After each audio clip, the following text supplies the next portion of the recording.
As part of our look back at the 197,879 First Division season, Steve Mitchell caught up with author and Villa fanatic Graham Denton, who recounts events of last weekend which saw Nottingham Forest equal a Football League record. That rain-soaked Saturday afternoon, along with my father, I was sitting in the Whitton Lane stand watching the home team take on a Nottingham Forest side looking to equal Leeds United's record of 34 unbeaten league games. 3 days before, Forest, the reigning league champions, had battled to a goalless draw at Anfield to secure a 20 aggregate success and eliminate holders Liverpool from the European Cup. Cloughsmen were the very models of consistency. They hadn't been beaten in Nottingham itself since April 1977. By contrast, after a narrow opening day home win against Wolves followed by a 41 thrashing of Spurs in London, the visitors completely spoiling the White Hart Lane debuts of Tottenham's two new Argentinians, Ardiles and Villa. Villa's form had been unpredictable at best.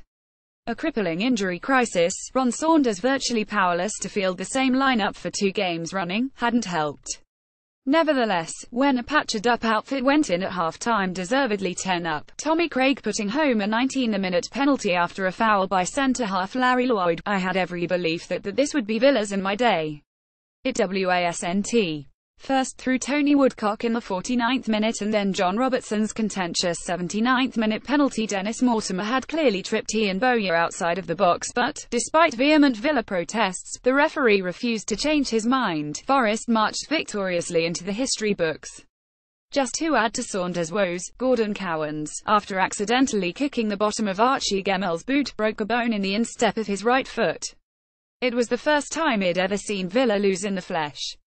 Later that day, Summer Nights, John Travolta and Olivia Newton-John's song from the Grease movie soundtrack, took over top spot in the UK music charts for what would be a 7-week residency, but I felt like I'd been plunged into deepest, darkest winter.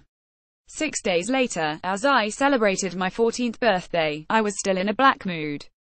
Time did, naturally, heal those teenage wounds, and looking back now, almost 40 years on, considering all that they went on to achieve, I have to say I feel quite privileged to have witnessed that Clough side that day, on such a momentous occasion. It was a side that, of course, would go on to become European champions exactly 7 months later. As for Villa, a season of struggle on the pitch and off-field disharmony manifested the following summer in transfer requests from several of their top stars, including Brian Little, John Goodman and Andy Gray. It was heartbreaking at the time that many of my favourite players wanted to leave the club. Needless to say, I had little inkling then that 2 years hence my beloved boys in claret and blue would themselves be sitting right at the very summit of English football, as champions for the first time in 71 years. Graham Denton is the author of The Odd Man Out, the fascinating story of Ron Saunders' reign at Aston Villa by Pitch Publishing, and is available to order here.